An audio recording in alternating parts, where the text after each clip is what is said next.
Hello, everybody, and welcome to a Bobby News weather update. Today we're looking at the storm in the Atlantic, and I'm starting to get a little worried about it. It does have the potential to hit the East Coast and cause some harm, and also completely destroy my farm. So, wanted to give you a little insight on what I'm thinking, and I'm thinking the storm is between a rock and a hard place. Rock being Hurricane Margot, and a hard place being Colorado and Canada. They're pushing the storm to the east, and this hurricane is pushing the storm to the west. How big Margot gets, or re-intensifies, or doesn't, will have a very dramatic effect on where this storm goes. Now, I want to go through all of the wind factors first, but I do believe the water temperature is a factor in the path as well, because I feel the storms follow the path of least resistance. So we'll get into that in a second. Starting from the top left, we can see that push coming down. El Nino years typically force storms out to the east because of the stronger trade wind, and it's smacking right up against it right now and not giving an inch, partly because it's being backed up by Hurricane Margot. Together, these storms are working against this front and forcing it to the north and around. And that air is just falling right in behind to the void and giving Margot a path to kind of slip further west. And you'll see it kind of tracking west, and it re-intensifies throughout the day today as well.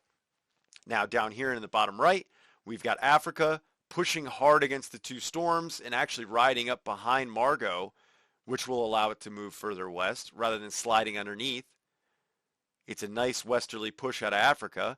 And in the Caribbean, we normally see some eastern movement. Nothing.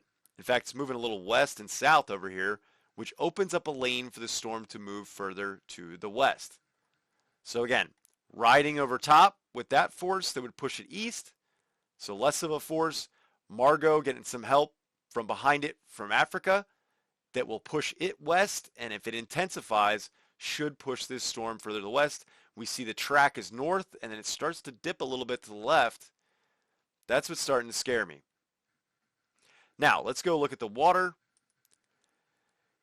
Here we are on the 10th. I don't have the 11th and beyond, which is kind of weird, but we're good enough because water doesn't change that much.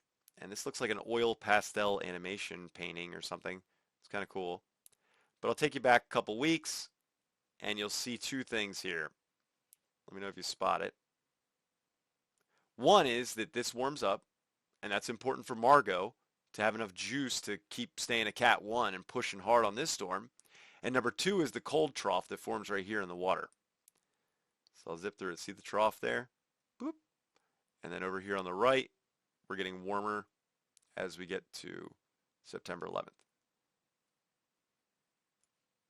So Margot's set with some energy. This is important because if the storm does follow the path of least resistance, it would want to move west into the warmer water by Florida. And that would totally change the path of this storm because then it would either dart north or who knows. Everybody's saying it's going to go north. I hope they're right. But I just saw some stuff here and I kind of wanted to explain. I'm a little worried. So prepare. Get your energy, get your water. Stay off the coast for the storm surge. I love you all. Be safe. Have a great night.